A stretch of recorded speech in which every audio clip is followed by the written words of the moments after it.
Bună ziua, mă numesc Lup Silvia, locuiesc în localitatea Curciu, comuna Dârlos, județul Sibiu. Sunt apicultor și acesta este serviciul meu împreună cu ce cresc acasă, animale.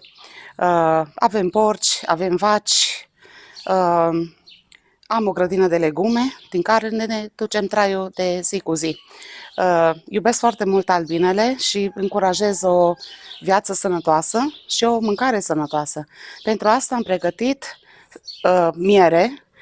Eu cu această miere sunt prezentă la Bucate din Proximitate și să nu uit să vă spun pentru că sunt fondatorul la Bucate din Proximitate, tocmai în ideea de a vă ajuta pe dumneavoastră să ajungeți mai repede la noi, producătorii, pentru că eu nu am timp să ajung în piață, să mă găsiți în piață. Datorită acestui proiect și celor care au crezut în noi, putem să vă dăm din ceea ce producem noi.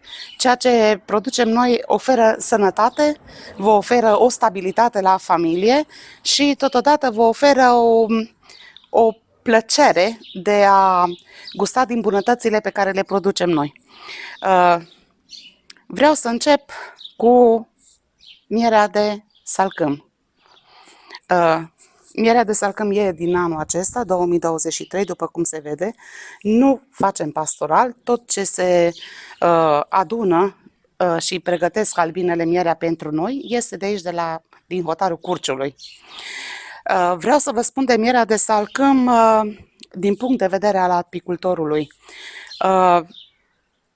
E foarte bună la toată lumea care nu are probleme cu, de exemplu, cu polenul, să fie alergic.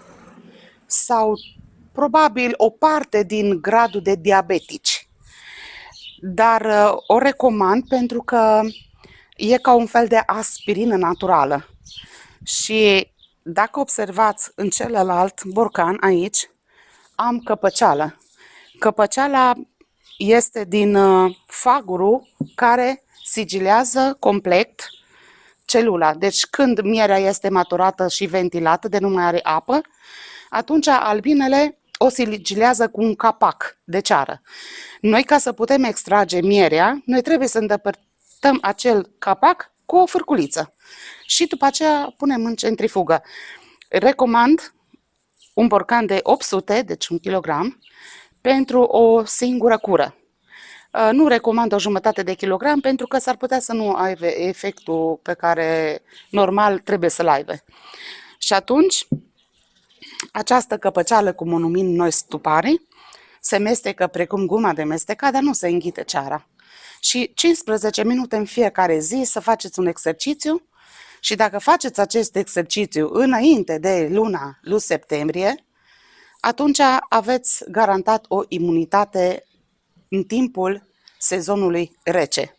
Vreau să vă spun că eu nu sunt consumatoare de băuturi carbogazoase și din această cauză, întotdeauna când am făcut un tratament pentru răceală, să previn și virusii pe timp de iarnă, întotdeauna eu am avut succes cu această căpăceală, dar și cu tinctura de propolis pe care o fac acasă în proporție de 30%. Este o tinctură preparată pe bază de alcool.